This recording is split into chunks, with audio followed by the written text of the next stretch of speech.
Questa bambina è scomparsa per 3 giorni, ma quando è tornata, i suoi genitori hanno capito subito che non era più lei. E la cosa più inquietante? La polizia ha chiuso il caso, senza spiegazioni, senza senso. Se ami storie così, iscriviti ora, perché questa è solo l'inizio. Si chiamava Sofia, 8 anni, una vita normale, di quelle che non fanno paura a nessuno. Casa piccola in periferia, giardino con l'altalena arrugginita, un cane meticcio che dormiva sempre sotto il tavolo della cucina, risate la mattina, merende con pane e marmellata, papà che la portava a scuola in bici cantando canzoni stupide, giornate tutte uguali, sicure, ma a volte è proprio dalla normalità che nasce il terrore. Pochi giorni prima che sparisse, il cane aveva iniziato a comportarsi in modo strano.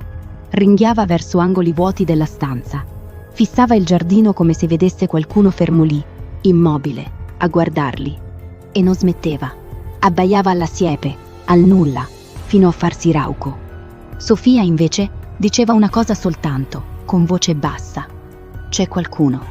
I genitori ridevano, le dicevano che era l'immaginazione. Bambini, si sa, inventano storie. Poi è successo. Un pomeriggio qualunque, il sole basso, l'aria calda di fine estate. Sofia era sull'altalena, dondolava piano, le mani strette alle catene. Un secondo era lì, quello dopo, non c'era più.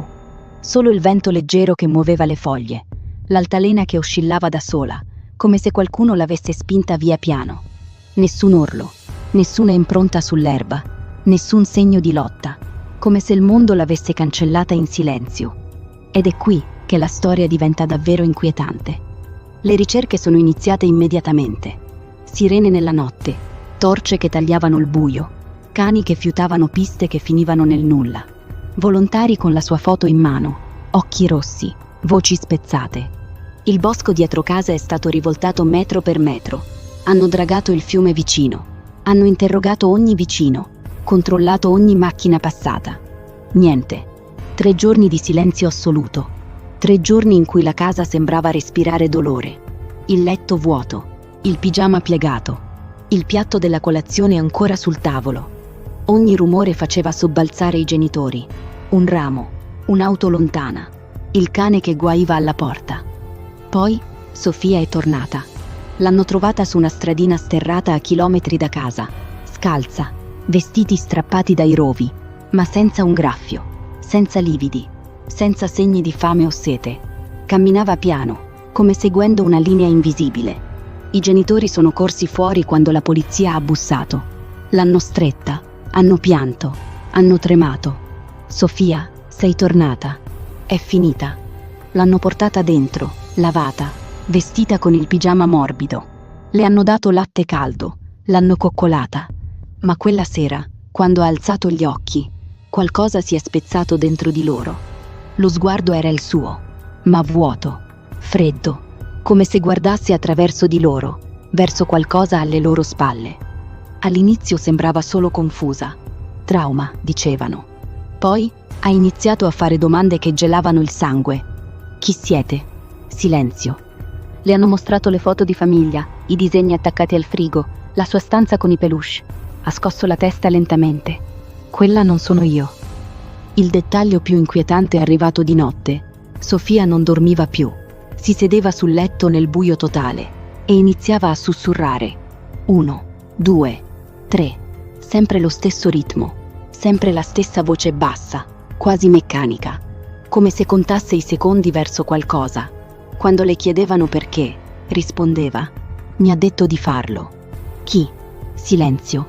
Poi, con un sussurro che sembrava venire da lontano: era già qui.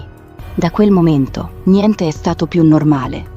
La polizia ha riaperto tutto, interrogatori infiniti, esami medici, test del DNA, impronte. Tutto combaciava. Era Sofia. Il corpo era Sofia, ma quando parlava non era Sofia.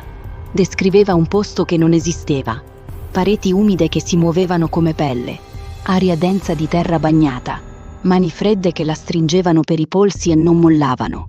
Parlava di lui, un'ombra senza volto. Non dovevo tornare. Mi ha detto che se tornavo, sarebbe venuto a prendermi lo stesso. Gli investigatori hanno cercato ovunque, telecamere di sicurezza lontane, testimoni, tracce di DNA estraneo. Niente, assolutamente niente.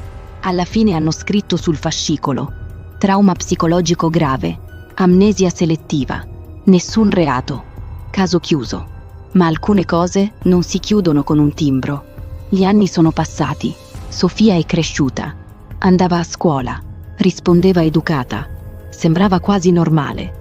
Ma ogni tanto si fermava di colpo, guardava un angolo vuoto della stanza, ascoltava, e le labbra si muovevano piano, contava.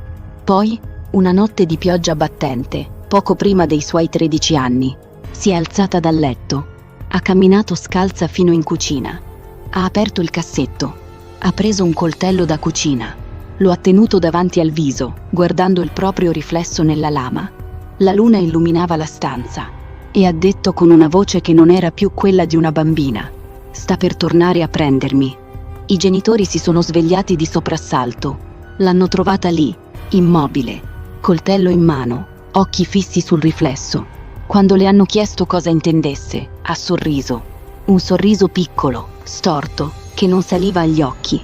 Il tempo è quasi finito. Da quella notte non ha mai smesso di contare. Ogni giorno, ogni notte, sempre più piano, sempre più vicino a un numero che solo lei conosce. E ancora oggi, quando la casa è immersa nel silenzio più profondo, si sente un sussurro leggero, come un respiro che non appartiene a nessuno. 1, 2, 3. Dimmi nei commenti: tu avresti abbracciato quella bambina quando è tornata o saresti scappato via urlando? Se vuoi altre storie che ti entreranno sotto pelle e non ti lasceranno più dormire, iscriviti ora. Attiva la campanella, perché il prossimo mistero potrebbe essere più vicino di quanto pensi. Ci vediamo nel buio.